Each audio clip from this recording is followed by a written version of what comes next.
Being an entrepreneur is hardly a walk in the park.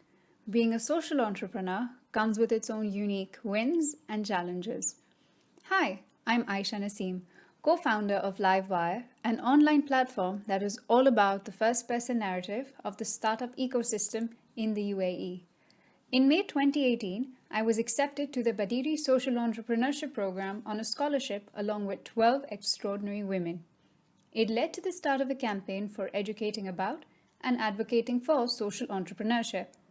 With thanks to Nama Women Advancement Establishment and School for Social Entrepreneurs, LiveWire is bringing to the forefront voices of social entrepreneurs right here in the UAE in a special podcast and blog series. This week, I'm in conversation with Asma Ahmed, the founder of Zaha Experience and a fellow cohort member of the program.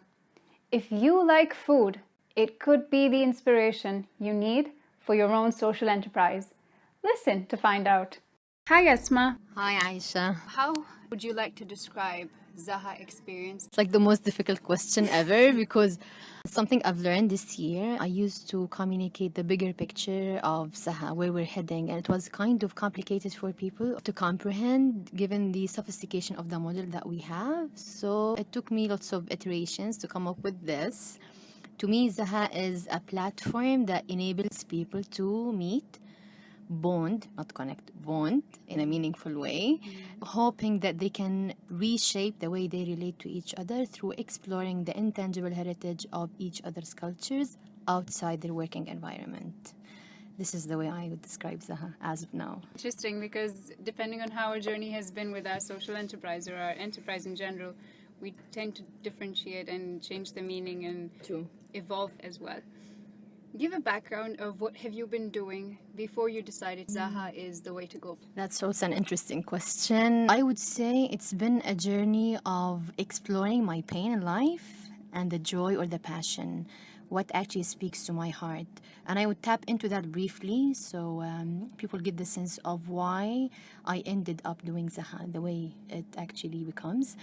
I was born in Kuwait to Palestinian parents, and then during the Gulf War, they decided to go back to Palestine, hoping that home would feel safe and secure. And there, I would say I have experienced very nasty cultural isolation. Home did not feel pleasant, and I chose to react to that by closing myself off from others for 15 years. Wow. And it was very, very painful. And then I was too young, I would say, to comprehend that on my own. Family, of course, were busy being practical to embrace the challenge and secure the food and blah, blah, blah, because I'm coming from a big family. I have 7 siblings, and I'm the second youngest, so that was the pain in my life. The nice thing that it has been neutralized by the genuine openness of my father, who has been always a farmer, shepherd. I climbed up mountains with him proudly. He would never allow people when they come to our house in the village to talk about other people behind their back. So some people even would socially avoid to come to our house, but I grew up not to judge people's efforts, looks, and experiences. That was, in 1990s until 2009 when I had the chance to go to the UK, where I wanted to take my level of perseverance, if you want to call it, to the next level and see how I can manage experiences on my own. And I would be frank about it as well. I wanted just to escape the environment and explore the world.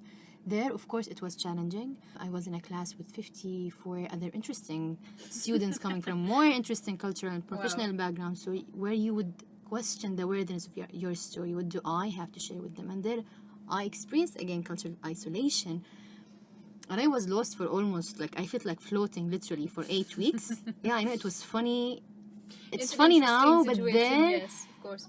I was struggling. I would go to classes each and every day and then disappear after classes so no one can even notice that I do exist. It was so painful. But then I had 2 options, either to go back home or try to do something different, so it feels different. So I said to myself, maybe I need to put myself out there so people can meet me halfway through. And of course, it was a gradual approach, not like overnight flip in the mindset. Of course not, yeah. And there I would say experience the beauty and power of empathy. Wow. So, of course, pain of isolation in my hometown, beauty and power of empathy in the UK. But at that time, I did not have the consciousness that the moment you identify your passion, you get hold of it and build something interesting around it. Okay. So I realized that my passion is about articulating two components of my culture, which is people and emotions. And by doing so, I unintentionally created safe space for others to join me. Right. But then I said, okay, maybe when I turn 60 or 70, I'll approach this. So 2009 until last year, I did not have the courage to step out of my comfort zone and do this. Last year, I've experienced very interesting challenges around the same time. I was engaged and I thought to resign, to invest in switching to the mindset of establishing a family. So I let go of my career. And then I went back home to Palestine to take care of my parents, touch them and, have a cup of coffee with them and prepare for the wedding. Right. So my father fell seriously sick. Now he's super fine, but Alhamdulillah. there's another source of security that was hit very hard. Right. And then so unexpectedly we broke up, me and my ex-fiancé. And there I was questioning where my significance is coming from. If parents are not going to be there for long for us, you're not getting your sense of significance because you're part of an international organization or whatsoever title you have. Sure. And life partner, of course, might also disappear or might evolve the way we do as well, because we have to have empathy for everyone engaged in the situation.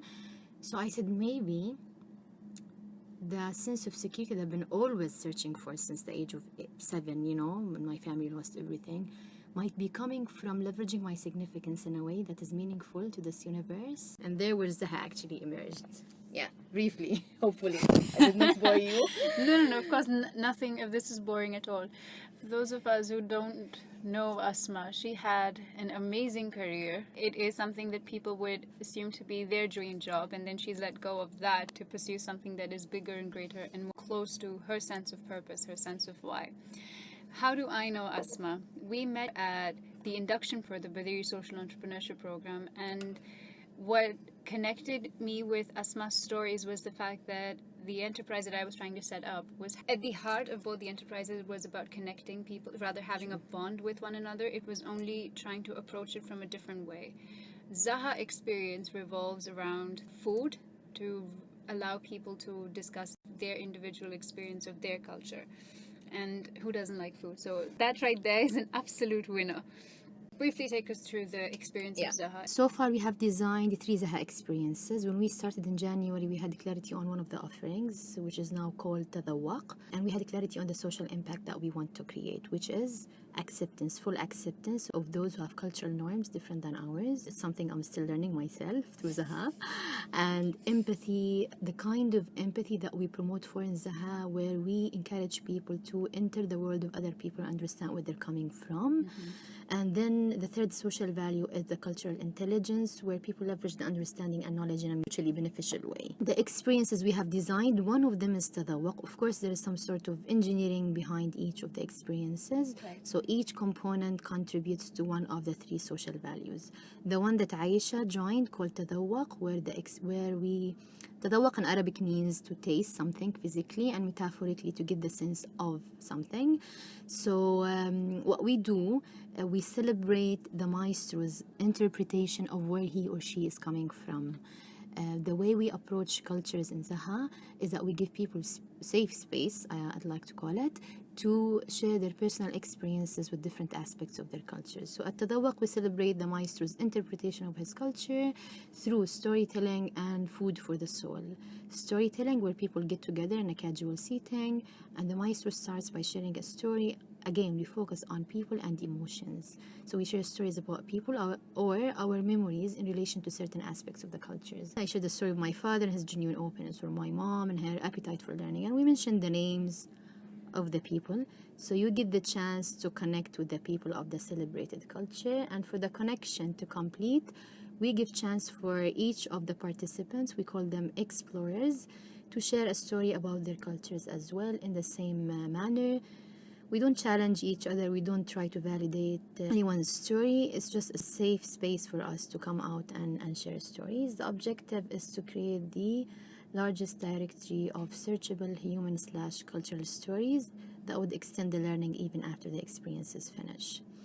In the same casual seating, after 1 hour, the maestro introduces certain food ingredients, celebrating the significance behind each one of them, the efforts of the people behind each of the ingredients, and their stories. So again, you sense the energy of the people behind the food and bond with the people of the celebrated culture in a deep way. It's a 2-hour experience. When the bell rings, people vanish.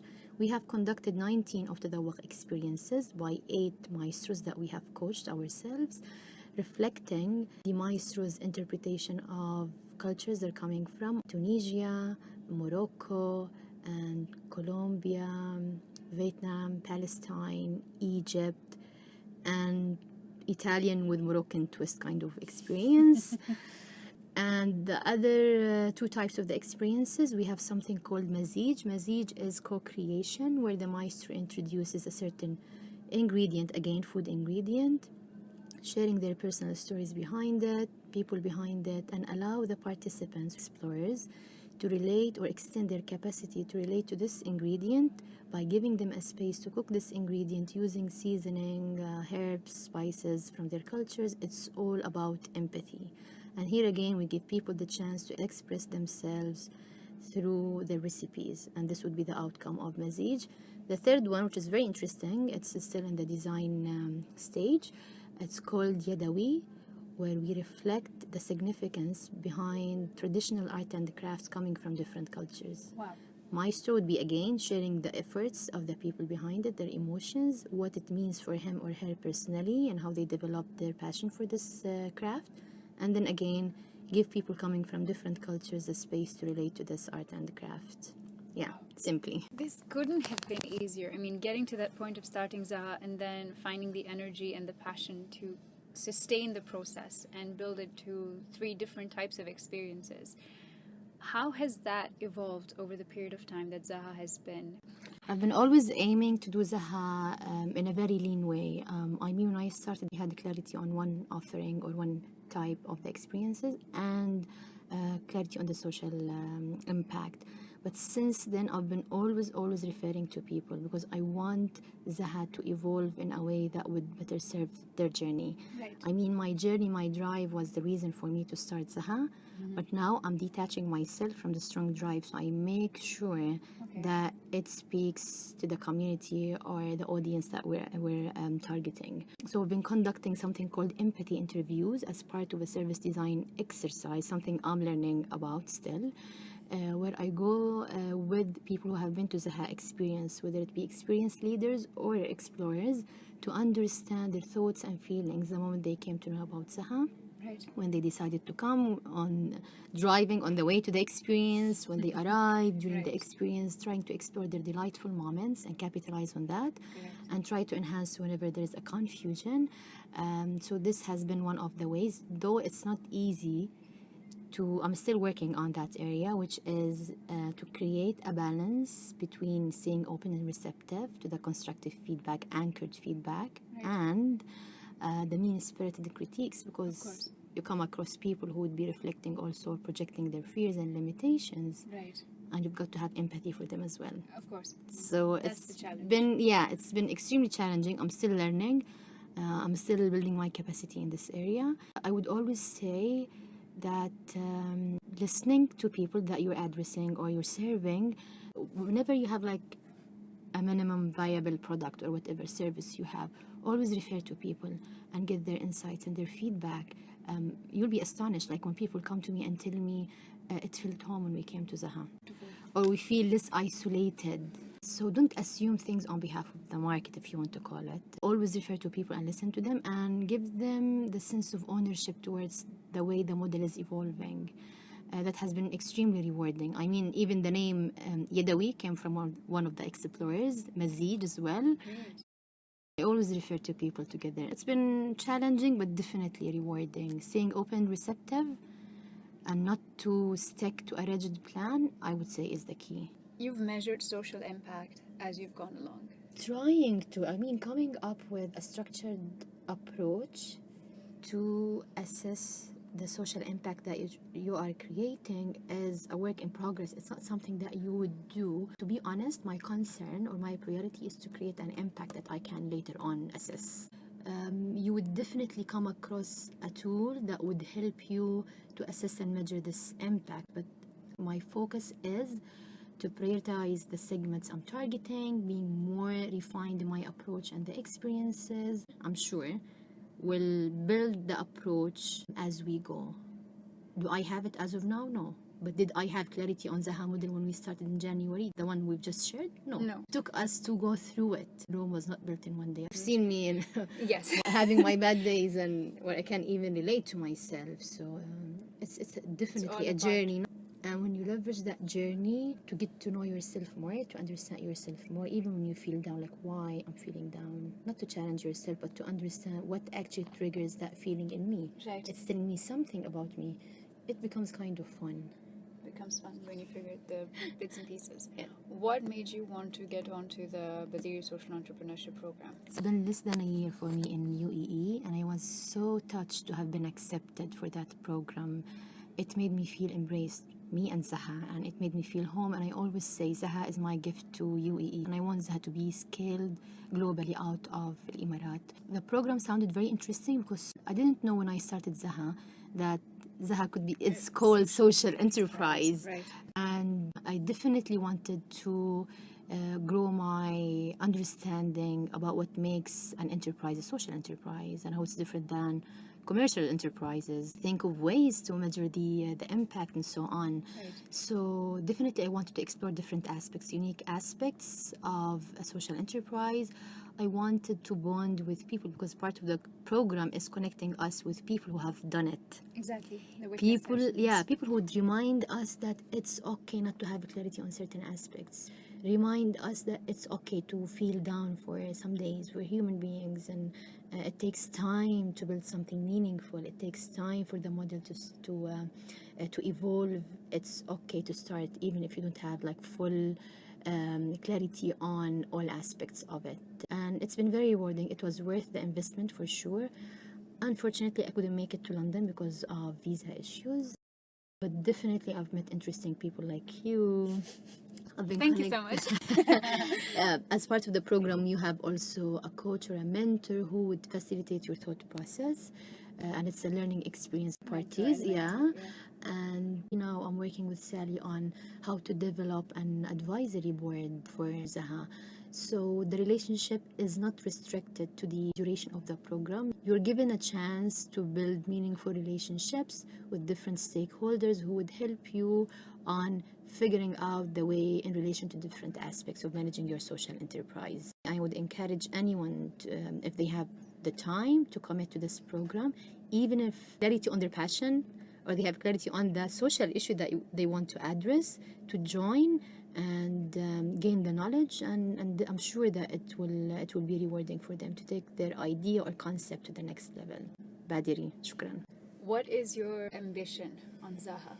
I see Zaha as a solution for places where people experience cultural isolation, cosmopolitan cities. We're also thinking of Zaha Meet a Refugee, through which we're going to coach refugees to become Zaha's maestros. Wow. To conduct تذوق مزيج and يدوي, to enhance of course with locals, to enhance their integration into the local communities in a meaningful way that would empower them financially, morally of course, and would create more community cohesion so they can find ways to collaborate with locals instead of being perceived as a burden. We have submitted a proposal to the UNHCR and the government of Germany to think of ways to take it to such places. Also, Zaha could play an integral role in the healing process in the States. There is lots of fear and there's lack of trust, and there has been always cultural diversity, where we're going to capitalize on it to create more of culturally immersive places where people can relate to each other. So I can see the application in different contexts. So this is my bigger vision for Zaha. And that's a beautiful way to put it. It's Thank really, you. really nice. It took me 9 months to come up with this. But like you said, I Rome know. wasn't built in a day, right? Exactly. So it's fantastic. From where we first met at the induction, where we were trying to put into words, how do we describe what we want to do and how we want to achieve that, to now saying, mashallah, that we're speaking with the government, where we've submitted applications. And I think the most interesting part about Zaha Experience is that the model is sustainable on its own. It doesn't need Asma to be there to lead an experience as a maestro. Everybody is empowered to tell their story or one of their many stories and conduct those experiences so that people can think, okay, I've had a similar experience and I come from a completely different country, or I'm from the same country but I've experienced a different side to it. True. How has your experience been regarding the awareness around social entrepreneurship in the UAE and in the larger MENA region that you've been able to explore? Very interesting question. Sometimes, because of the confusion around social enterprises worldwide, not only in the region, not only in UAE, I would say UAE, at least as a government, as a leadership, they have the openness to whatever is new. They have openness to embrace creativity. I've experienced this. But still, whenever you say social enterprise, people would think, it's a charity. Like a trendy way of just saying it's a charity. It's Right. not a charity. It's a profitable venture that would take care of the team, the growth plans and everything. But we're just choosing to create an impact in a sustainable, structured, strategic way. Okay, Right. so at the very heart of what we're doing, not only operations or the way we're managing this, our activities, our service, our product is designed in a way to respond to a social challenge, and it's designed in a way to create social impact. That's it. So I could easily not use social enterprise, but I can articulate the social impact of my business. Right. If that saves me the hassle, because also educating the community is part of our responsibility as social entrepreneurs. So sometimes I feel if people would confuse me with a charity, I would avoid using a social enterprise until I fully communicate what Zaha is, and then towards bring the that end, up. yeah, exactly. Otherwise, people wouldn't take you seriously. Okay. Especially when you approach potential investors or you approach people who might have an interest in taking part of your journey, but to them saying social enterprise might not, I wouldn't say like you change the way you pitch it, but it's timing. Okay. When the to timing. mention that, I would say, because I still want Zaha to be known as a social enterprise, but I want people to understand fully the model, financial sustainability and the social impact, and then we just share with people it's a social enterprise. The way we've built it, maestros get to grow, I wouldn't say sustain, the platform, and even the content that we're creating through the experiences, we're going to share it online in a way that would be accessible. of course, that's one thing, and second thing, to be a passive source of income for us, of which I'm going to also share with the maestros. What has been the biggest light bulb moment or something that really impacted you? I would say the last Tadawaq experience, I was the maestro sharing with people my interpretation or my personal experience with Palestine. Because of the feedback I got from certain explorers during the empathy interviews, when we welcome people into our houses, we just look at them in the eyes and we tell them, welcome to Zaha safe space. So they disconnect from the external environment. Wow. Yes. And we started directly by doing storytelling. Of course, I started myself by sharing a personal story. So I created this safe space for people to come out and share stories. We had 8 people coming from, there was a lady visiting from Kazan in Russia. She was visiting Dubai. Wow. American, Egyptian, Moroccan, Dutch, Pakistani, Italian, Jordanian, and myself. Wow. I introduced certain ingredients coming from Palestine, like traditionally processed tahina, the beauty of friki that my father grew, and the maftoor that my mom prepared herself. And we did communal eating, so you can imagine the warmth of the experience. Sure. And then the bell rang, people left on their way out, and it was the most delightful moment I've ever experienced since I started. They were asking each other about their names and where they were coming from. For those who shared stories not necessarily in relation to their countries, where they're coming from. Right. To me, I was like, now my soul can depart my Oh, body because I feel like I've done something. They were able to relate to each other and bond deeply without necessarily knowing where they were coming from, what do they do in life. So that was the most delightful moment I've ever experienced in Zaha. It was very touching. That's for sure. And I remember the experience that I was at. There were a lot of goosebump moments because we don't discuss where we come from in the general context. We let that happen at the end of the experience so that people do not immediately judge or have their preconceived notions going and say, okay, this is probably what the story is going to be about. All of that becomes secondary to the experience. And if we can avoid it altogether, even better. since you've mentioned and we'll briefly touch upon it, how has your experience been with investors? Do you think as a woman entrepreneur, woman social entrepreneur, or just being a social entrepreneur, has any of these factors determined your ability to secure funding in a positive or a negative way? Integrity is one of my key values, like my personal values, and I articulate it as living up to my truth. When I walked out from the corporate world, I communicated clearly to the leadership that I'm leaving because it no longer feels right for me to be part of that organization. Right. And the MENA leader of the practice I was part of was the first one to donate for Zaha. Wow. Yes. Wow, wow, wow. And he was very generous in his contribution. He would still check on me as like, does Zaha need anything? Wow. Do you need anything? We're going to be there for you. And they offered me to rejoin the firm again because of the capacity, I would say, and the confidence I have built throughout Zaha journey. Now I have become all of a sudden more appealing for corporates, and they offered me to rejoin, and I said, I respect you enough, I respect that organization enough not to rejoin. Wow. And it's like, fair enough. That's something that we should never compromise. My experience with investors, I want to grow Zaha model to a level I feel comfortable to have investors on board. I don't want to go to someone because of lack of money, because okay, I might not have lots of money as of now, but I'm sure money and other resources are out there. It's just a matter for me to come across them and secure them. But I'm not going to refer to an investor because of money. Investor could open doors for us. Investor could help us to venture into new markets, but not only merely for money. So I have been avoiding, to be honest, to talk to investors. And I've been showing up, talking to people in the country who are self-made and have done it on their own. And I showed up just to bond with them. And they asked me, do you need help? How we can be part of your journey? A year ago, I was not ready to receive even financial support from people, though I needed that. And I said, I just showed up to bond. I want you to know that I exist and Zaha exists. For the last 2 weeks, I've been having follow-up meetings with them and felt like I'm ready to receive financial aid from them, and they've been extremely generous.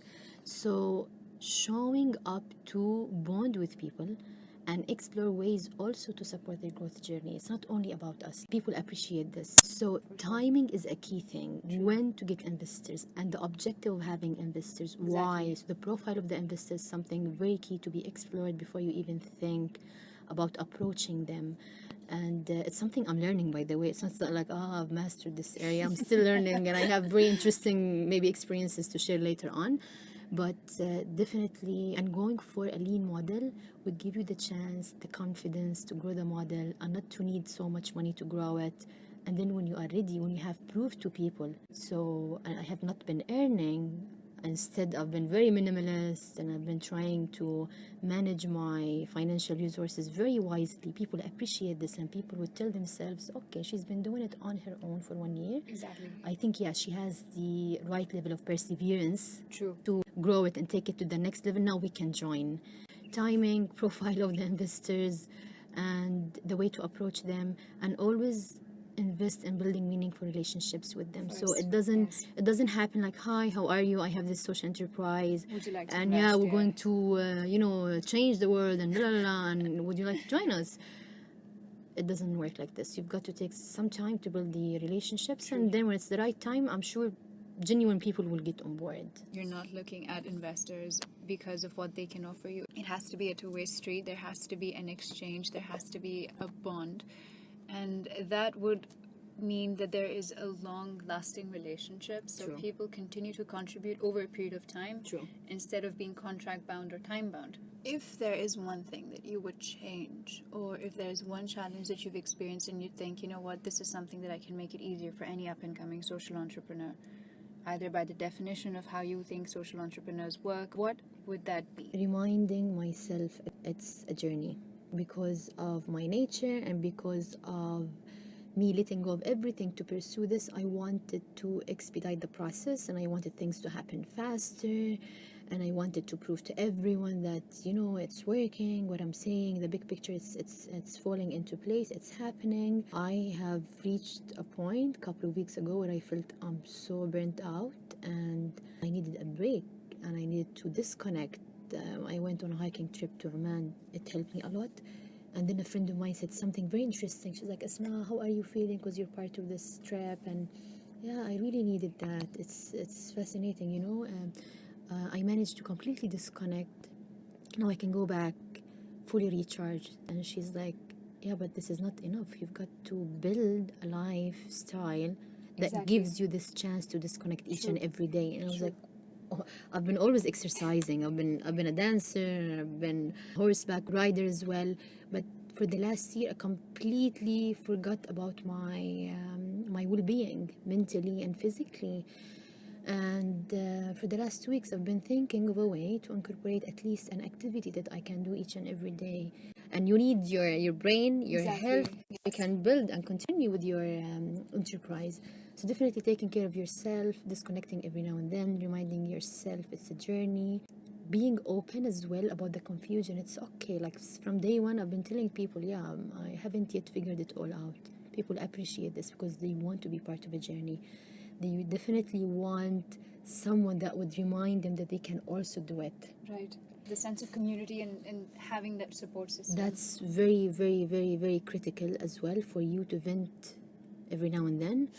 People that you can resort to Right. communicate your confusion Right. and be open about your emotions. People appreciate this, even if It's they true. don't practice it. Like True. literally, Rise Up, they had thousands of people, and I opened it up about my emotions, why I started Zaha last year. I shared with them that, yeah, I feel down often, do nothing until it subsides, and then I understand what's behind What's it. the trigger? Yeah, and what's the trigger? You just need to be yourself, live up to your truth, communicate your confusion, communicate your strength, communicate your plans, and your vision, and give people the sense of ownership towards what you're building. People appreciate this. Zaha set up under the Community Development Authority? Is it set up as a commercial entity? Is it set up as an NGO? It's an interesting question as well because I've been talking with a lawyer for the last 2 months, I would Oh my say, God. figuring out the best way to set it up legally. Maybe this podcast help us to get insights into how we could register it the best way, because you want to do it properly, True. but also in a cost-effective way. There has to be something which we need enables... some sort of advice, guidance on how to still be doing what feels right Exactly. in a legal way at a cost-effective That makes sense to be a cost-effective social way. enterprise because Yeah. it takes that much longer for you to have your return on investment to justify. Exactly.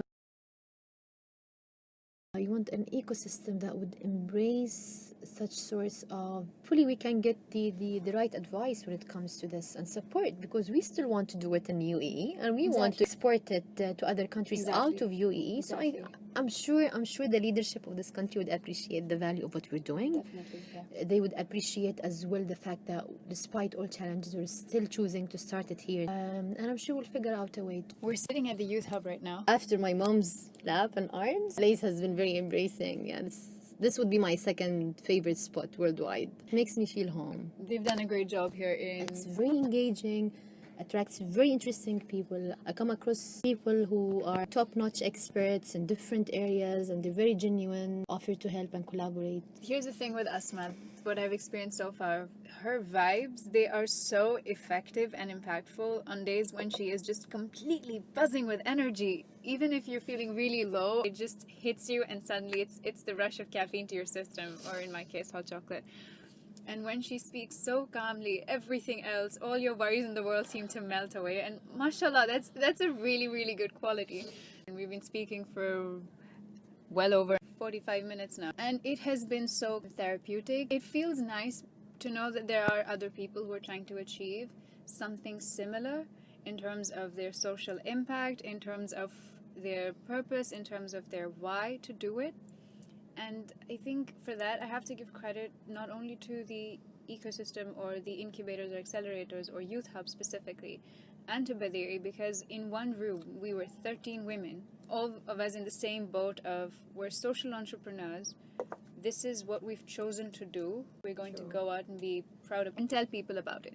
So hopefully, through this podcast, it is a way to inspire and encourage more people to pursue their passion, if it lies in social entrepreneurship or otherwise, to quit things that are not allowing them to realize their full potential, and definitely bond with one another. Thank you so much, Asma.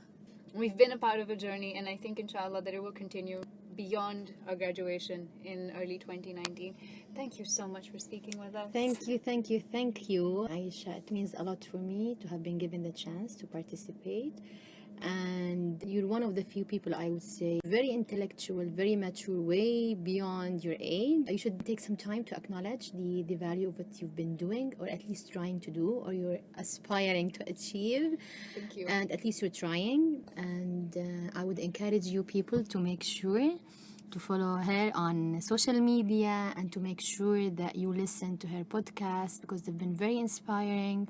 And she's been able to meet very interesting people, though she just started. And I'm sure they will be enlightening enough for you to expand your exposure, even if you're sitting in your room and you're just listening to the podcasts and discussions. So make sure that you follow her, you support her as well in all forms. And I'm very proud of you. Thank you. Thank you so much, Asma. I'm smiling. I'm grinning ear to ear. That was Asma Ahmed. On our previous episode, we heard from Asya Richo, the founder and CEO of Evolving Women. Find the link to the episode in the description box below. Like the content, give us a thumbs up, and tell everyone you know.